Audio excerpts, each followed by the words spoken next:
तर पीडितेच्या घराबाहेर सकाळपासूनच गर्दी होती। नसरापूरच्या घटनेनंतर ग्रामस्थ आक्रमक झालेले आहेत आणि पीडितेच्या घरासमोर सकाळपासून गर्दी केलेली आहे। लोकांच्या भावना तीव्र आहेत। या घटनेचा निषेध केला जातोय।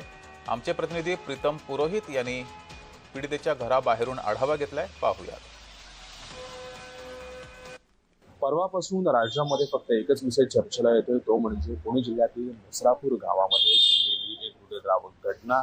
एका नराधमाने 4 वर्षाच्या मुलीवरती लैंगिक अत्याचार करून तिला जीवे मारली। या घटनेचा निषेध सर्व स्तरातून होतोय, अगदी राजकीय, सामाजिक असेल आणि आत्ताच्या आधुनिक काळात म्हणतो सोशल मीडियावरती देखील तीव्र निषेध होतोय, जे पडसाद उमटताना पाहायला मिळतात। घटनास्थळी ही घटना घडली ती नसरापूरमध्ये, तिच्या आजोळी। मात्र तिच्या घरी, राहत्या घरी पुण्याच्या ह्याच ठिकाणी आता आहोत आणि येथील लोकांच्या काही भावना आहेत, मी त्या जाणून घेण्याचा प्रयत्न करतोय। आता हा मुद्दा तर खूप सेन्सिटिव्ह आहे।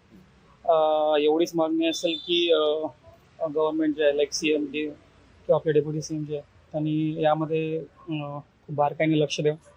फास्ट ट्रॅक कोर्टमध्ये हे मुद्दा उठवा आणि जे लहान मुलांच्या संगोपनासाठी जे काही इन्स्टिट्यूट असतात त्यांनी यावर लवकरात लवकर ॲक्शन द्यावं। तुमच्याकडून तर हीच अपेक्षा आहे की गव्हर्नमेंट लवकरात लवकर याच्यावर कारवाई करावी आणि जेवढा लवकरात लवकर होईल त्या गुन्हेगाराला शिक्षा व्हावी, हीच आमची इच्छा आहे आणि मागणी आहे। कॅमेरामन दीपसह मी प्रीतम पुरोहित, जय महाराष्ट्र।